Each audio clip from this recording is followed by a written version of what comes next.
The county warehouse wasn't built for crowds, yet it overflowed with people that Saturday morning farmers in dusty boots, security contractors wearing sunglasses indoors, families with wide-eyed children tugging on their parents' sleeves. Overhead, the fluorescent lights flickered unevenly, buzzing like tired insects. The air carried the scent of hay, old fur, and anticipation. Retired police dogs were rare to come by. Most were claimed by their handlers, some by specialized adopters. Others, usually the perfect ones, were bought by private security companies for a second career. Everyone came hoping for a strong dog, a loyal one, a healthy one. No one came hoping for a dog like Coda.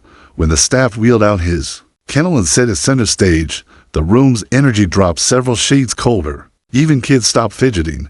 The murmurs softened. People exchanged hesitant looks. Inside the kennel sat a large German shepherd, muscles once defined, but now sunken from injury. Alone, jagged scar traced from his left shoulder down his ribs, a reminder of a bullet wound that never properly healed. His right ear stood tall, his left drooped, torn from a violent struggle that only a few officers still whispered about. His coat, though still beautiful in pattern, had patches where fur refused to grow back, but it wasn't the injuries that broke the tension. It was Coda's eyes, sharp, amber, haunted, eyes that looked like they had seen something they were never meant to. The announcer cleared his throat, tapping the microphone that squealed in protest. Ladies and gentlemen, next up is Coda, 7 years old, retired from the Arizona 6th Precinct K-9 unit. He's had a rough go. High medical needs, limited mobility. People nodded politely, but their expressions told the truth. Not worth it. Too much trouble. Too much cost. Too much pain. Coda lifted his head slightly, as if sensing the judgment radiating from every angle. He didn't bark, didn't growl. He just watched them with that hollow, searching gaze. The announcer continued, voice softer.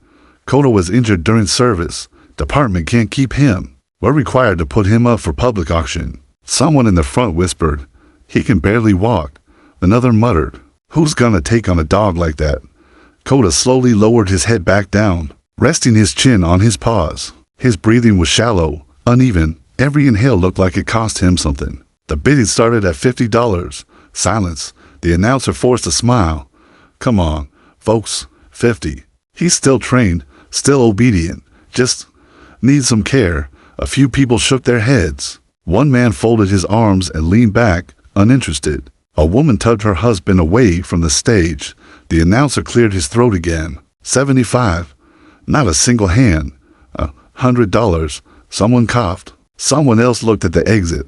A bored teenager scrolled on his phone. It was like watching hope drain from a living creature in real time. Coda's eyes flicked from face to face, maybe searching for his old handler, maybe searching for anyone who might want him. But none of the scents were familiar.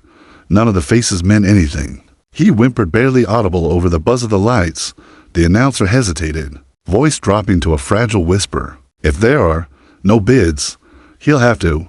He didn't finish the sentence. He didn't have to. Everyone knew what happened to unclaimed police dogs with severe injuries. No department wanted the liability. No shelter had the funds. Coda seemed to understand, too. He closed his eyes, accepted it. The room grew unbearably still. And then, a chair scraped across the concrete, slow, dragging, inevitable. Dozens of heads snapped toward the sound. In the far back, against a dusty wall, where shadows lingered, a man pushed himself to his feet. He wore a faded gray jacket, its sleeves frayed at the cuffs, and a weathered baseball cap pulled low enough to hide most of his face. He walked with a quiet confidence, boots hitting the ground in a rhythm that silenced the entire warehouse. No one seemed to recognize him. No one whispered his name. He might as well have appeared out of thin air. He stopped at the edge of the crowd, eyes locked solely on Coda. Then, without flourish, without hesitation, he raised his hand. A collective gasp rippled through the room. The announcer blinked, stunned. Yes, sir. You're placing a bid. The man nodded once. A woman near the front whispered, who is that? A man beside her muttered, he's crazy. That dog's a lost cause. But the stranger didn't look at them. He didn't look at anyone.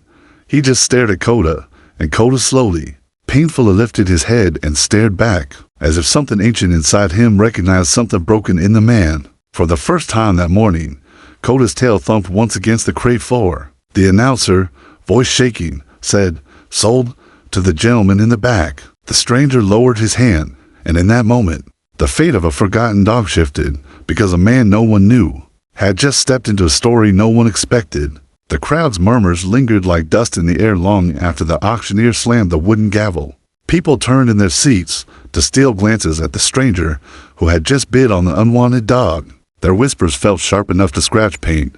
Who is he? Never seen him around. Why waste money on that broken dog? But the stranger didn't react. He moved through the warehouse with the quiet confidence of someone accustomed to being invisible. Someone who preferred it that way. As he approached the checkout table, he removed his cap just enough for the clerk to see his face. The clerk looked him over, mid-40s, scruffy jawline, eyes shadowed by exhaustion rather than age. There was a heaviness to him, a worn-down gravity that clung like dust to his jacket. Name for the paperwork, the clerk asked. The man hesitated for a fraction of a second before answering. Cole, just Cole.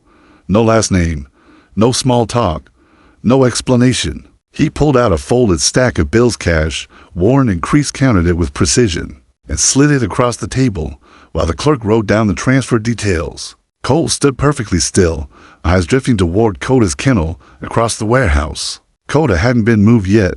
He lay curled, ribs rising and falling with shallow breaths. Most dogs barked, paced, licked the cages asking for attention, begging for a home. But Coda stayed motionless, as if still waiting for someone to come claim him. Maybe someone who never would. When Cole finally walked back toward him, the staff member holding the kennel keys raised an eyebrow. You sure you want to do this? The man asked, voice softening. Dog like him, he's seen things, been through things. Might not trust nobody ever again. Cole's features remained unreadable. Open the cage. The man sighed, but obliged, slipping the key into the lock. The metal door creaked open, and Coda slowly lifted his head. His gaze flicked between the staff member and Cole, unsure which one meant danger. Cole crouched down, moving slowly, deliberately, no sudden gestures, no reaching hands. He stayed just outside the kennel and let the silence speak first. Up close, Coda looked even more broken. His scar was deeper, more ragged than it had appeared from a distance. His left paw trembled from nerve damage, but his eyes burned with intelligence. Cole spoke gently, almost in a whisper. You're a survivor, aren't you? Coda's ears twitched. You've been left behind before, Cole continued, voice barely threading through the warehouse noise. So have I something shifted in the air, something invisible and fragile? Cole extended just a fingers, palm down, a gesture filled with patience. Coda sniffed the air, nostrils flaring. He hesitated. Then, with a trembling motion, he leaned forward and pressed his forehead against Cole's knuckles. The staff member blinked. Well, I'll be damned. Cole didn't smile, but his shoulders relaxed for the first time since he walked in. He gently clipped the leash on Coda's collar, not jerking, not pulling, just letting it rest slightly, giving the dog time to adjust. Coda wobbled as he stood, each movement tight with pain, but he didn't resist. The clerk called out from behind, Sir, just so you know, Coda needs surgery, physical therapy. Might never run again. Vet bills alone could. Cole paused in the doorway, turning just enough to respond. I'm aware, but why him? The clerk pressed. Why pick the hardest dog here? Cole's eyes darkened like a storm cloud rolling across open desert. Because I owed him. The clerk frowned. Owed who? But Cole was already walking away. Outside, sunlight flooded the cracked pavement, casting long shadows behind man and dog. The desert wind sent dust spiraling across the lot. Cole opened the passenger door of his old pickup truck and looked down at Coda. Come on, he said softly. Let's get you home. Coda hesitated only a moment before limping forward, climbing in slow, careful steps. Once settled on the blanket laid across the seat, he let out a quiet, tired sigh. Cole shut the door, circled around, and started the engine. The truck sputtered before rumbling to life, like it had seen better days. As they drove away, leaving the warehouse behind, Cole kept one hand on the wheel and the other resting lightly near Coda. Paw close enough for comfort, but not forcing contact. Miles passed beneath fading afternoon light when Coda finally shifted, letting his head fall gently against Cole's arm. Cole swallowed hard. This wasn't just an adoption. This wasn't charity. This wasn't coincidence. This was the beginning of something neither of them yet understood, something that would bring old wounds roaring back to life. And for the first time in years, Cole wasn't driving away from a fight. He was driving straight into one. Cole's truck rattled down the long, empty highway that cut through the Arizona desert like a scar. Heat shimmered off the asphalt, turning the air into a wavering mirage. In the passenger seat, Cole rested with his eyes half open, those amber irises tracking every passing cactus, every shifting shadow. Cole drove in silence, not the peaceful kind, the heavy kind, threaded with too many thoughts. The closer they got to Cole's cabin, the more Coda's breathing changed. Not panicked, but alert, hyper-aware, police dog instincts refusing to rest. "You remember this place?" Cole whispered without looking away from the road. "Or something like it." Coda's ears twitched. He didn't answer, but somehow he did. It took another 20 minutes for them to reach the old wooden cabin nestled against a ridge. Weathered siding, a tin roof that rattled when the wind hit right. An American flag faded by a decade of sun hung limp beside the porch. Behind the cabin stretched acres of dust, rocks, and silence. Cole parked near a trough where rainwater sometimes collected though it hadn't rained in weeks. He cut the engine and sat there for a long moment, staring at the steering wheel as if building the courage to open the door. Finally, he turned to Coda. "You ready?" Coda pushed himself up slowly, pain flickering across his body like lightning trapped beneath the skin. But he didn't whimper. He didn't complain. He just waited. Cole lifted him gently, careful not to touch the healed bullet wound, and carried him toward the cabin. The old wood creaked under his boots. Inside, the air smelled faintly of cedar, gun oil, and coffee. It wasn't a big place, just one main room, a small kitchen, a single bedroom, and a corner where old photographs gathered dust. Cole placed Coda's blanket in the center of the room and set him down. Coda sniffed the floor as if mapping out the space, cataloging every scent. Cole crouched in front of him. "There's food," he said softly. "Medicine, water. I'll help you heal the best I can." Coda's gaze met his again, steady, searching. Cole swallowed. "But you gotta help me too." Coda's ears shifted, unsure. Cole stood, walked to a metal storage cabinet, and unlocked it with a small key attached to a leather cord around his neck. Inside were old files, a box of letters, and a framed photo he hadn't touched in years. He paused before taking it out. In the photo, a younger Cole, wearing tactical police gear, smiling, alive in a way he no longer was. Beside him stood a woman, dark hair, warm eyes, badge clipped to her vest. She looked strong, determined, unbreakable. Coda stared at the photo with unusual focus. Cole noticed. "You see her?" he asked quietly. Coda lifted his head, ears forward. "She was my partner." A pause. "She was your officer too."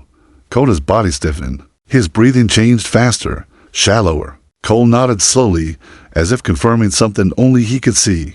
"I knew it the second you looked at me." He set the photo carefully on the table. "Officer Marissa Hale," he continued. "You were her canine partner before that night." Coda made a low noise in his throat, a sound thick with memory. He shifted his injured paw and whimpered softly, not from pain, but from something else. Recognition. Loss. Fear. Cole sat on the edge of the worn couch and rubbed his forehead. "You and Marissa. You were inseparable." He exhaled, tremors hidden behind the words. "She saved my life once, and you saved hers. More times than I can count." The room tightened with silence. "But that last night," Cole's voice cracked, but steadied again. "Something went wrong. Something no one ever explained." Coda whimpered again, louder. Cole looked at him sharply. "You remember." Coda's eyes narrowed, not aggressive, but haunted. He looked toward the door, as if expecting someone dangerous to walk in at any moment. Cole's tone hardened. "Her case was closed, labeled an accident, blamed on a botched raid. But I never believed it." He pointed at Coda's scar. "And that wound of yours doesn't match the report." Coda lowered his head, but didn't break eye contact. "You were there," Cole whispered. "You saw what happened. Maybe the only one who did." He leaned back, exhaling a breath he had held for years. "And now you're with me, which means somebody might come looking for you. And for me." Coda stiffened, ears perked sharply. A distant car door slammed outside. Not Cole's, not expected. Coda growled a raw, trembling sound from deep in his chest. Cole slowly stood, moved to the window, and peeked through the blinds. A dark SUV sat halfway down the dirt road, dust still floating around it. Two men stepped out. Suits, a marked vehicle. Not the kind of people who just visit. Cole's pulse hammered. "They found us already." Coda limped toward the door, growl deepening. Cole grabbed the nearest drawer, pulled out a small pistol, and loaded a single magazine with practiced precision. He whispered without looking away from the approaching figures, "Coda, whatever's coming, it's because of what you survived." Coda planted himself by Cole's leg, trembling but ready. Cole swallowed hard. "Stay close. Don't make a sound." The knock on the door echoed through the cabin like a thunderclap. Cole froze. Coda's ears shot straight up, and the man outside said words that drained the blood from Cole's face. "Cole Harrison, we need to talk about the night Officer Hale died." The knock on the cabin door reverberated like a gunshot through the quiet desert night. Cole's heart thudded in his chest, hard enough to feel through the heavy denim of his jacket. Coda's growl rumbled low in the corner, a warning fused with instinctive dread. His scarred body, though trembling with age and pain, radiated protective energy that no injury could dull. Cole moved silently, crouching behind the worn couch, every nerve alert. His hand hovered over the small pistol he'd pulled from the drawer moments earlier. One deep inhale, one controlled heartbeat. Then he edged toward the door. "Coda," he whispered, his voice steady but cold. "Stay." Coda hesitated only a second, then obeyed, retreating into the shadow of the corner. His amber eyes locked on the door, unwavering, as if knowing the danger before it even revealed itself. Cole cracked the door open a fraction and peered through the gap. Outside stood a woman tall, confident, her dark hair pulled back in a tight bun. Her badge peeked from beneath her jacket, catching the light of the cabin in a glint that could cut glass. "Cole Maddox?" she asked, voice low but firm, cutting through the tension like a knife. Cole's jaw tightened. He studied her carefully. "Who's asking?" Detective Ramirez. Her eyes flicked past him briefly to the interior of the cabin, then back. "I need to talk to you about the dog you adopted today, Coda." Cole's muscles tensed. His voice was steady, but guarded. "He's fine. I got him from the auction. That's all you need to know." Ramirez didn't blink. She stepped closer, lowering her voice so only he could hear. "That dog isn't just injured, Cole. He's dangerous to the wrong people. And they're still out there." Cole frowned. "What are you talking about?" Ramirez glanced around the cabin, eyes narrowing. She spoke with urgency, but her words carried a weight deeper than concern. Coda wasn't injured during routine duty. Someone shot him. Deliberately. He uncovered something he wasn't supposed to see. And the people who did it, they aren't finished. Cole's chest tightened. His mind raced, connecting fragmented memories with the unease settling in his gut. "You mean, they're after him?" "They're after both of you," Ramirez said flatly. "Whatever he saw, whatever he remembered, it's a threat to them. And trust me, they won't hesitate to finish what they started." Cole's grip on the doorframe hardened. He looked down at Coda, who was now alert, ears forward, body tense, muscles coiled. The dog's eyes met his, dark and knowing. No fear, only recognition. Cole's jaw clenched. "How do you know all this?" Ramirez's expression softened, almost imperceptibly. "Because I've been tracking them, and I've been trying to protect him. But when you took him, you put yourself in danger." Cole shook his head, almost bitterly. "I didn't take him to get caught up in some cartel mess or whatever this is. I just saved him from being left behind." Ramirez's lips tightened. "Saving him doesn't matter if they find him first. Coda knows too much, and so do you if you keep him." Cole studied her for a long moment. There was truth in her words, but there was also caution. Ramirez was a cop. She'd spent years in the field, tracking criminals who didn't play fair. And she wasn't here to threaten. She was warning. "What should I do?" Cole asked finally, voice quiet. "Keep your doors locked tonight. All of them." Ramirez took a step back, her hand resting near her holster. "No one comes in without warning. Trust no one, and watch Coda. He'll let you know if danger's near." Cole swallowed hard. Tension knotted tight in his shoulders. "And if they come anyway?" Ramirez met his gaze evenly. "Then you fight. But you won't be alone. I've got eyes on this area. I'll call if I see anything." The wind shifted outside, rattling the cabin's old windows. Coda's growl deepened, vibrating through the floorboards, through Cole's chest. It was more than a warning, it was recognition. Someone familiar had been close enough to leave a mark on his memory, and Coda knew it. Cole took a deep breath, trying to steady himself. He glanced at the stack of medical supplies and blankets he'd prepared for Coda. The careful arrangements of gauze, ointments, and painkillers. The dog needed care, But now he realized the danger was more immediate than he'd imagined. Coda, Cole whispered, kneeling beside him. Something's coming. Someone we've faced before. Someone dangerous. The dog's growl softened slightly, but his body remained rigid. Amber eyes glinted in the dim light.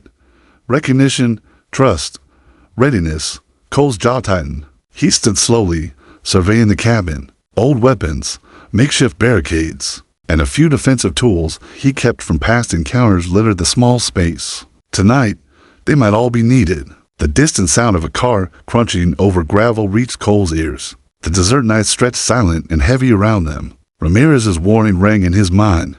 Trust no one. Cole took a final glance at Coda. You ready, buddy? The dog's ears flicked forward, muscles coiled. His amber eyes locked onto Cole's.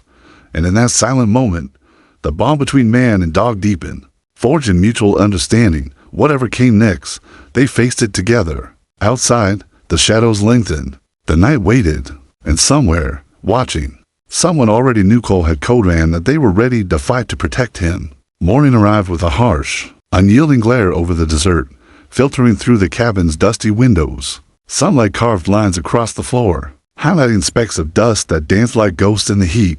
Cole sat at the small wooden table, staring at the stack of medical supplies, gauze, and painkillers he had arranged for Coda. Every item had a purpose. Every movement had intention, but the night's warnings from Detective Ramirez lingered like a storm cloud. Coda lay curled on the blanket, one paw twitching as he dreamed or remembered. Cole knew it wasn't a dream. It was memory. Police dogs didn't forget trauma. They carried it, and Coda's amber eyes, though tired, reflected awareness beyond any ordinary animal. Cole reached down, brushing a hand along Coda's scarred shoulder. The dog flinched slightly, but leaned into the touch anyway. You've been through hell, buddy, Cole murmured. And so have I. He rose and moved toward the small cabinet against the wall, unlocking it with the leather cord key. Inside were old files, letters, and a photograph he hadn't touched in years. He lifted the photo carefully, a younger Cole in tactical gear, smiling alive in a way he no longer was. Beside him stood a woman, dark-haired, eyes determined. She wore a badge. Officer Marissa Hale. Coda's ears twitched. He shifted, limping closer to Cole, as if drawn by the memory. Recognition, Cole realized. It wasn't just instinct. Coda remembered her. He remembered everything. Cole's voice was barely above a whisper. You and Marissa. You were partners. You saved each other. You saved me. And then, that night happened. That night they tried to take her, and almost took you. Coda whined softly, paw lifting slightly, eyes fixed on the photograph. Cole swallowed hard. The weight of years pressed on him, years of unanswered questions, years of guilt and silence. The report said it was a botched raid, an accident. But we both know the truth, don't we, Coda? He lowered himself beside the dog, voice trembling. Someone wanted her gone. Someone wanted you gone. And maybe they're still out there. Coda's tail twitched, his growl low but steady, a sound that vibrated with awareness and warning. Cole's gaze shifted to the cabin door. A subtle movement outside, a shadow, footsteps. His pulse quickened. He grabbed the small pistol from the drawer and checked the chamber. The storm wasn't just memory anymore. It was real, and it was coming. The desert wind carried the sound of gravel crunching under tires. A car door slammed in the distance. Coda's growl deepened, low and menacing, rumbling through the cabin floorboards. Cole's grip tightened on the pistol, knuckles white. They found us, he murmured, voice tight. Already. Coda limped to the door, muscles taut, teeth bared, amber eyes scanning the shadows. Cole leaned against the wall, watching him. The dog wasn't just protecting himself, he was protecting Cole, their bond forged in shared trauma, in survival. Cole pulled open a small drawer, revealing a flashlight, a hunting knife, and a few other improvised weapons. He stacked them carefully near the door, his mind racing. Whoever was out there knew Coda's history, knew Cole's history. They had tracked them, waited, planned, and now the past was colliding with the present. Cole crouched beside Coda, whispering, whatever happens, we stick together. You trust me, I trust you, okay? The dog's growl softened slightly, but his body remained coiled, amber eyes fixed on the door, as if reading the intentions of whoever approached. Cole's thoughts drifted back to the night Marissa Hale died. He remembered the chaos, the gunfire, the scream that echoed through the warehouse where the raid had gone wrong. And he remembered Coda, wounded but alive, carrying the truth that no one else could. A sudden movement outside made both man and dog tense. The wind picked up, rattling the windows, and the desert sun glared harshly across the land. Cole pressed himself closer to Coda, hand on his shoulder, grounding them both. He whispered, voice low and determined, "They're coming for us, but they don't know what they're walking into." Coda whined softly and nudged Cole's hand with his nose. It was a small gesture, but one full of trust and understanding. Cole nodded. They were ready. The crunch of footsteps grew louder. Dust spiraled around the porch. Someone approached. Deliberate, trained, dangerous. Cole checked the pistol one last time. Coda shifted, limping but steady, ready to fight beside him. Cole's jaw tightened. "Stay close, buddy. No mistakes. No mercy." A shadow moved across the cabin wall, and for a heartbeat, time seemed to freeze. Then a figure appeared at the edge of the porch, tall, dark, and familiar. Cole's blood ran cold. Recognition struck like lightning. The man had once been part of his team, trusted, known, and now he was coming back to finish what had started years ago. Cole whispered to Coda, "It's him, and we're not backing down." Coda's growl surged, fierce and protective, echoing through the cabin. Together, man and dog prepared for the inevitable confrontation that would determine not just their survival, but the reckoning of the past. The desert wind carried a warning. Shadows stretched long, and one truth hung heavy. The past had come back to claim them. The cabin was silent except for the faint hiss of the wind outside. Dust swirled through the shafts of sunlight, cutting across the floorboards. Cole sat on the edge of the bed, Coda limping beside him, amber eyes scanning every corner, every shadow. The dog wasn't just alert, he was calculating, reading, remembering. Cole had spent the morning piecing together fragments of the past. Officer Marissa Hale, the botched raid, the gunfire, the chaos that had left Coda wounded and him haunted. And now, the warnings from Detective Ramirez had made the danger immediate. Whoever had tried to kill Coda wasn't finished. They had traced him here. Cole pulled out a faded folder from his storage box. Inside were photographs of cartel members, former military operatives, and anyone who might have had access to Coda's unit. He laid them on the table in a rough line, studying each face, searching for recognition in the sea of danger. Coda circled the table slowly, sniffing each photo, pawing lightly at the edges, as if confirming something in his memory. Then he stopped, head tilted, growl rising low and steady. Cole leaned closer, heart hammering. The dog's paw pressed firmly on a photo of a man tall, tactical, eyes cold and calculating. Cole's stomach dropped. Elias Vaughn, he whispered. The name came unbidden, twisting through memory like a knife. Former military, former operative, once trusted, once a comrade, now a predator. Coda's growl intensified, a deep vibration that rattled Cole's bones. The dog pawed again at the photo, teeth bared in warning, recognition, pain, fear. Cole's mind raced. He remembered Elias not just as a soldier, but as someone who had once led the operation that went wrong that night. Someone who had betrayed them. Someone who had taken Marissa Hale's life and left Coda wounded as a warning. Coda whimpered, limping closer, pressing his forehead against Cole's arm. It was both comfort and urgency. He remembered the attack. He remembered Elias, and he knew, instinctively, that the threat was returning. Cole exhaled sharply, gripping Coda's collar. "You remember, don't you, buddy? You saw everything, and now we have to finish what started." The desert outside the cabin remained silent, but Cole could feel the tension rolling across the sand. Eyes on the horizon, tracks, movement, the subtle sounds only a trained man and a trained dog could detect. Cole gathered the photos, shoving them into a backpack. He loaded his pistol again, double-checking the magazine. Coda followed, limpy but purposeful, muscles tense for the fight ahead. They stepped outside the cabin, and the wind carried a scent. Acrid, metallic, danger. Cole's hand tightened on the leash. Coda's ears twitched, nostrils flaring. Someone or multiple someones had been here recently. Detective Ramirez was right. Cole muttered, "They're close. They're close." Coda barked once, a sharp, commanding sound. It wasn't just a warning. It was identification. Cole followed the dog's gaze toward a ridge not far from the cabin. Shadows moved across the rocks to figures approaching, deliberate, careful. Cole crouched low, pulling Coda behind a boulder. The dog's body was rigid, muscles coiled despite the injury. His growl was almost human in intensity, a voice of memory and warning combined.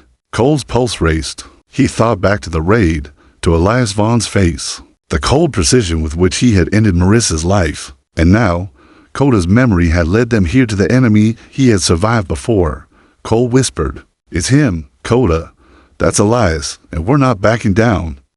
The two men moved closer, unaware of the trap Cole and Coda had prepared. The dog's senses were flawless, alerting Cole to every footstep, every shift in the wind. Cole's mind raced, mapping the terrain, considering escape routes, defensive positions, contingencies. Then Coda shifted, limping slightly forward, growl low but resonant. He recognized the threat instinctively, the man who had once tried to destroy him, and now stood inches away. Cole's voice was barely audible. "Stay with me, buddy. We end this together."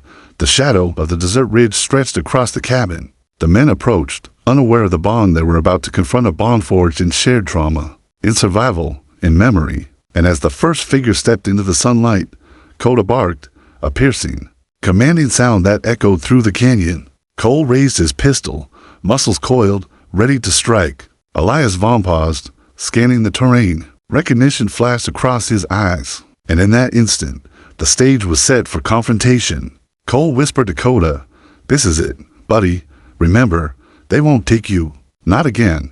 The dog's amber eyes met his, unwavering, unafraid despite pain, despite past scars. They had survived before. They would survive again. The wind shifted, dust rose, and in the desert silence, two forces prepared to collide, one driven by betrayal and vengeance, the other by loyalty and memory. The desert heat shimmered, baking the sand under the early afternoon sun. Cole crouched behind the jagged boulder with Coda at his side, muscles coiled like springs. His heart pounded, adrenaline cutting through the weariness of years and sleepless nights. Coda's amber eyes, fixed on the ridge, blended with a primal intensity, a mix of memory, recognition, and unrelenting courage. Cole checked his pistol one last time. Each click of the chamber sounded like a countdown. Elias Vaughn's figure loomed on the ridge, moving deliberately, scanning the horizon as if he knew something was waiting. Behind him, another man, armed and cautious, mirrored his movements. Both men were trained, dangerous, methodical, but they hadn't accounted for Coda. The dog's growl rose low, vibrating sound that cut through the desert stillness. It was a growl not of fear, but a knowledge of a memory buried deep in muscle and instinct. Cole's voice was barely audible. "Wait for my signal. Don't move until you hear me." Coda stiffened, tail twitching, paws bracing against the sand. His ears tilted forward, nostrils flaring, sensing every movement of the approaching men. Cole inhaled sharply. He could feel Elias' gaze sweeping the desert, searching, calculating. Then a faint glint of reflection off metal. Cole's pulse spiked. The moment was now. "Go," Cole hissed. Coda lunged first, faster than the eye could follow, a blur of fur, muscle, and precision. He struck the first man from behind, knocking him off balance with a surge of force that belied his injuries. The man fell hard onto the sand, gun skidding across the ground. Cole sprinted toward the second figure, pistol raised, firing a single warning shot into the air. The crack echoed through the canyon like thunder. Elias froze, recognition flashing in his cold eyes. He lunged toward Cole, weapon raised, but Coda intercepted, barking fiercely, teeth bared. The man stumbled, cursed, and tried to push past the dog, but Coda's body pressed against him with uncanny timing and strength. Cole ducked behind a rock, breath heaving. He glanced at Coda limping, scarred, but unstoppable.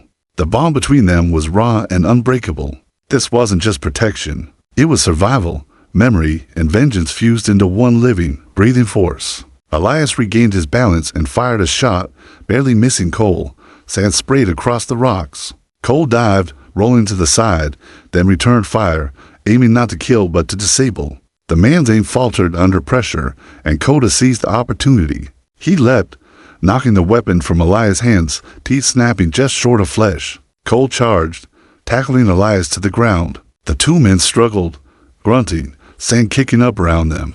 Cole could feel every ounce of the betrayal, every memory of Marissa Hale's death, fueling him. Elias fought with trained precision, but Cole's desperation gave him an edge. From the corner of his eye, Cole saw Coda circling, watching, calculating. The dog's growl shifted to a low warning as the second man stirred from the sand. Cole swore under his breath. "Coda!" he shouted. The dog sprang into action again. weaving between the men with agility that defied his age and injuries. He sank teeth into the second man's sleeve, forcing him backward, giving Cole the opening to push Elias off balance. The two men tumbled onto the hot sand, struggling, cursing, disoriented. Cole panted, voice tight with exertion. "Stay down." Coda barked sharply, a signal, and Elias froze. Amber eyes locked with Cole's, unspoken communication passing between man and dog. This wasn't just instinct. It was trust, memory, and understanding built over years of hardship. The second man scrambled to pick up his gun, but Coda struck again, body slamming into him, forcing him to the ground. Cole grabbed the weapon, flipping it safely into the sand, and leveled his pistol at Elias. The desert fell silent. Only the wind stirred the sand in lazy swirls. Coda's growl faded to a protective hum, still tense, still ready. Cole's pulse raced, sweat dripping down his face. Elias lay sprawled, chest heaving, eyes flicking between Cole and Coda. Cole spoke, voice low but firm. "It ends here, Vaughn. No more lies, no more death. Not her, not him, not me." Elias' lips curled into a bitter, defeated smile. "You think this changes anything? You have no idea what's coming." Cole didn't flinch. "I don't care. You're finished. And you're not touching Coda ever again." The man's face darkened, rage mingling with fear. But he could see the bond, the strength, the unyielding determination in Cole and Coda. He knew instinctively that this fight was over. Coda, despite the limping paw and the scars, pressed against Cole, body tense but unwavering. The dog had remembered. He had acted. And together, they had survived. The desert seemed to exhale, the wind carrying away the echoes of gunfire and betrayal. Cole lowered his pistol, breathing heavily, but eyes never leaving Elias. Coda's tail thumped once against the sand, small but resolute a sign of victory, trust, and the unbreakable bond between man and dog. Cole knelt, resting a hand on Coda's head. "We did it, buddy. We're still here. Together." Coda's amber eyes met his, unwavering. No words were needed. They had survived the past, confronted the present, and faced the future side by side. The desert sun burned down, relentless, but Cole and Coda stood taller. The storm had passed, but deep inside, both knew this was only the beginning. Shadows lingered, and secrets were yet to surface. The desert sun dipped lower, streaking the sky with orange and crimson, painting long shadows across the sand. The air, heavy with heat and tension, seemed to exhale after the violent confrontation. Cole sat on the porch of the cabin, Coda lying beside him, one paw draped over his own. Both were exhausted, battered, and yet a lot more alive than they had been in years. Cole's gaze drifted to the ridge where Elias Vaughn had retreated, nursing bruises and ego alike. He wasn't gone forever, Cole knew that, but for now, the immediate threat was gone. Coda, despite scars and lingering pain, had proven that memory, loyalty, and courage could triumph over even the most calculated enemies. Cole reached down and ran a hand over Coda's head, feeling the heat of the dog's body and the rhythm of his breathing. "You did it, buddy. You remembered. You survived. You protected her memory and mine." Coda leaned into the touch, eyes half closed, a low whine escaping him. It wasn't pain, it was relief. The bond they shared, forged in years of trauma, had carried them through. The wind shifted, carrying the faint rumble of a vehicle in the distance. Cole stood, scanning the horizon. Detective Ramirez's SUV appeared over the ridge, kicking up a cloud of dust. The woman stepped out, badge glinting in the waning light, eyes scanning the cabin and the surrounding desert. Cole called out, voice hoarse but steady, "Ramirez, over here." She approached cautiously, her expression a mixture of relief and concern. "I saw the dust cloud. I wasn't sure." Her gaze softened as she saw Coda lying next to Cole. "He's okay." Cole nodded, "More than okay. He remembered. He knows. And he fought. We survived." Ramirez knelt beside Coda, placing a hand gently on his shoulder. The dog growled softly, not aggression, but acknowledgement. "You did well, Coda," she murmured. "You didn't just survive. You led him to the truth." Cole stood, feeling the weight of the past lift slightly, though not entirely. "It's not over," he admitted. "Vaughn, he'll come back. But we're ready, together." Coda lifted his head, amber eyes meeting Cole's, then Ramirez's, then the horizon. The dog's gaze held something unspoken, a promise, a warning, and a loyalty that transcended words. Ramirez nodded slowly, that we make sure he doesn't get the chance. I'll keep eyes on him. We'll cover each other. But for now, she gestured toward the cabin. You to rest. You've earned it. Cole sank back onto the porch, Coda curling against him. The wind carried the faint scent of sagebrush and desert earth. It was quiet, safe. For the first time in years, Cole allowed himself to breathe fully. But the story wasn't just about survival. It was about redemption. Coda's scars. The dog no one wanted at the auction had carried the memory of a fallen partner, a betrayal, and a fight for justice, and Cole's own wounds, both physical and emotional, had been soothed not by revenge, but by trust and loyalty. As the sun set, Cole pulled Coda closer. You know, buddy, nobody believed in you today. Nobody wanted you, but I did, and now, I think maybe the world's finally seeing what I always knew. Coda rested his head on Cole's lap, eyes closing, exhausted but peaceful. The dog who had been written off, abandoned, and left for dead had become the reason Cole could face the past and the future with courage. Cole's phone buzzed softly in his pocket. He glanced at the screen. A message from Ramirez. Elias has been spotted near Phoenix. He won't stay quiet long. Be ready. Cole smiled faintly, running a hand over Coda's fur. Then we stay ready, together. As night fell over the desert, stars beginning to pierce the indigo sky, Cole and Coda remained on the porch. The wind carried the distant howl of a coyote, a reminder that the wild was still out there. But inside the cabin, man and dog had carved their sanctuary.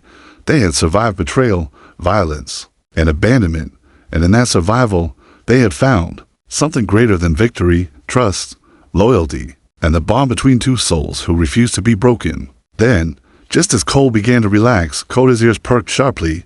He stood, tail stiff, and barked toward the horizon, not in fear, but in recognition. Cole squinted into the darkness. A single figure appeared, walking slowly through the desert shadows, moving with deliberate intent. Cole froze. Coda growled low and deep, a warning that resonated through the desert night. And Cole realized, with a mixture of dread and resolve, that the story wasn't over. Not yet. But this time, they were ready, together. Always, the wind whispered across the desert, carrying the faint echo of past battles and promises yet to be fulfilled. And for Cole and Coda, the night was theirs for now.